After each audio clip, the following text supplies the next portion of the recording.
Light ഹൗസിൻ്റെ ഈ പുതിയ എപ്പിസോഡിലേക്ക് ഏവർക്കും സ്വാഗതം. ഒമറിൻ്റെ ലക്ഷണമൊത്ത കുതിരയെ എങ്ങനെയും സ്വന്തമാക്കുക എന്നതായിരുന്നു അയൽക്കാരൻ്റെ ആഗ്രഹം. പകരം പലതും നൽകാമെന്ന് പറഞ്ഞിട്ടും ഒമർ വഴങ്ങിയില്ല. അയൽക്കാരൻ ഒരു സൂത്രം പ്രയോഗിച്ചു.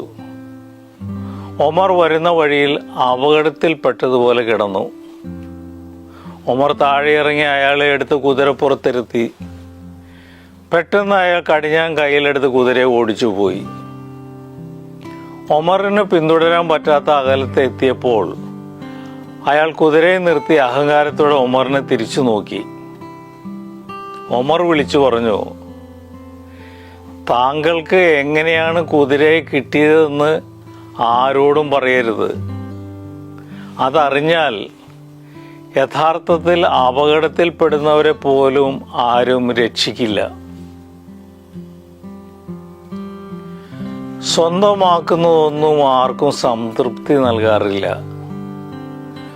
അവ താൽക്കാലിക നിർവൃത്തി മാത്രം സമ്മാനിച്ച് കൂടുതൽ ആഗ്രഹങ്ങളിലേക്ക് അന്വേഷണത്തിലേക്കും നയിക്കും.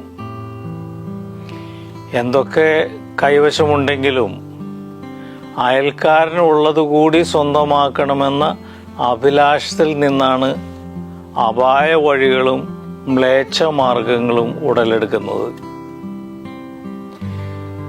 കൃത്യമായ ഉപയോഗം പോലുമില്ലാതെ അന്തസ്സിൻ്റെയും ആഡംബരത്തിൻ്റെയും പേരിൽ വാങ്ങിക്കുകയും നിർമ്മിക്കുകയും ചെയ്യുന്നവയെല്ലാം ബാധ്യതയാകും. അർഹമായതെല്ലാം ആത്മാർത്ഥ ശ്രമത്തിനൊപ്പം വന്നു ചേരും.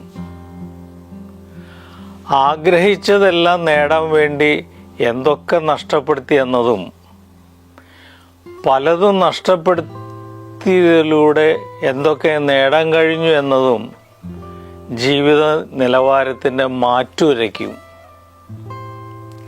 ഒന്ന് താഴ്ന്നു കൊടുക്കുക.